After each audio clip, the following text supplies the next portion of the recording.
Tell me about a time when you failed to meet a deadline. What did you fail to do and what lesson did you learn?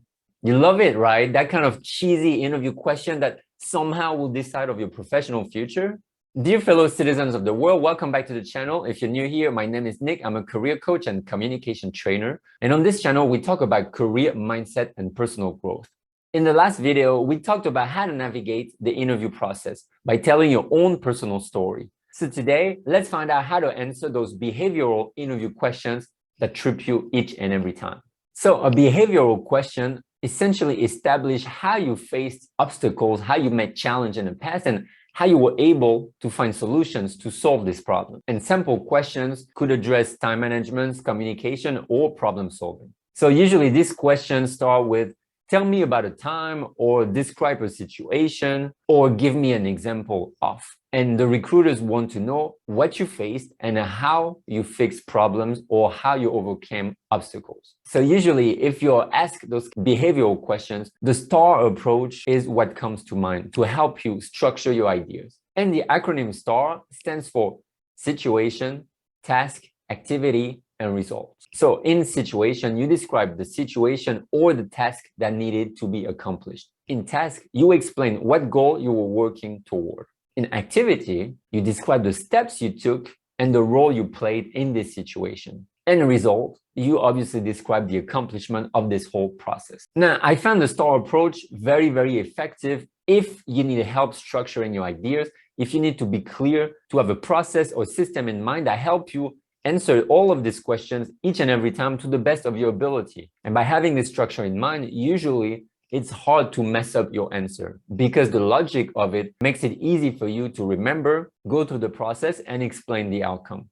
Now, the only thing I have about the S.T.A.R approach is that everybody else is using the S.T.A.R approach. And in the previous video, we talked about standing out of the crowd. With the S.T.A.R approach, usually you're going to be comfortable, you're going to be okay giving some answers, but again, they might feel and sound like a template answer. And remember, when you apply with so many people, they all look like you in a way that they have the technical skills that match the position. How exactly do you stand out of this crowd and have the recruiters remember you after the interview is over? Well, we talk about having your personal story that exemplifies your values, your vision, and your personality. So today I want to talk about using the 5W of storytelling to help you structure your answers to these behavioral questions. So what are those 5 W's?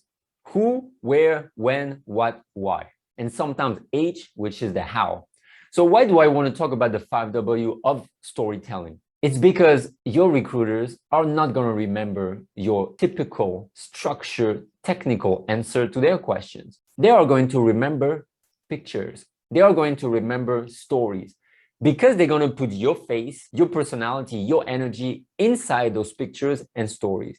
And the S.T.A.R approach does not necessarily elevate the problems you faced in the past. So the original question I asked you in the intro of this video is, tell me about a time when you failed to meet a deadline. This is already annoying to think about because it's something negative. And you don't want to be perceived as someone who misses deadlines, obviously, but you have to answer it.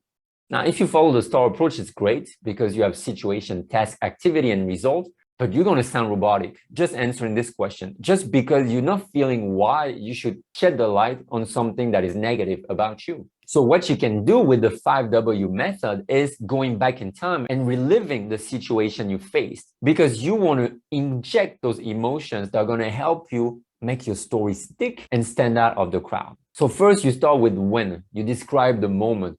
So maybe that was my first month as an engineer. And then you go to where. Well, I was working for this tech company in Germany. And then you mention the people who are involved, which is the who. I was working in a team of 6 people. Now, the setting, the situation is your what. We were given the task of implementing a new ERP system to harmonize communication between all departments. And the 5th W is the why, the point of the story, the challenge. As it was my first project in this company, I didn't know about the culture, the communication style between team members, and this is why it took so long for us to meet the deadline. Now you add the H, which is the how. This is describing how you solve the issue, what you learn from this experience. So in 2015, in my first month as an engineer, I was working in this tech company in Germany, and I was working in a team of 6 people. We were pretty much of different age range, different backgrounds, and we were tasked to implement a new ERP system for the company to harmonize the information between all departments. As it was my first project and I was brand new in the company, I kind of underestimated the time it would take for the project to be rolled up and finished.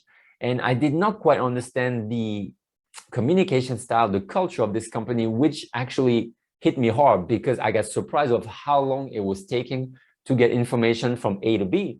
So the lesson I learned from this story is that I needed to talk more to these people to understand how they function, how they work, and essentially how I could improve myself for the next time we would have a project. So this is when I kind of missed a deadline because I really underestimated the time it took to communicate, to understand the culture, to understand all the layers of seniority. And I've learned from it because the project after that, which was 6 months later, we were on time and we were actually a week earlier, the anticipated deadline. See, now you talk about the 5 Ws, you creating the story in your mind. I follow you, I hear you, I can picture where you were, what you did, who you were with. And for me, it makes more sense because the story sticks much better. It's in my mind. It becomes almost like a movie. Whereas if you use the STAR approach, you're going to be very systematic, very robotic, which could help you in the beginning when you don't really know how to answer those behavioral questions. But as you feel more comfortable and you really want to make your best impression, use those 5 W and make sure your story just sticks out. It's entertaining, it can be fun, it really shows your emotions because as you relive in it, you really let these emotions transpire. And these emotions transpiring are proof that you're not making up stories, you are really telling what happened. So you're showing your weakness, your innocence, but it shows that you learned something from it. And the recruiter right now see that there was a beginning, a middle, and an end. I understand where that person came from and what they learned from it.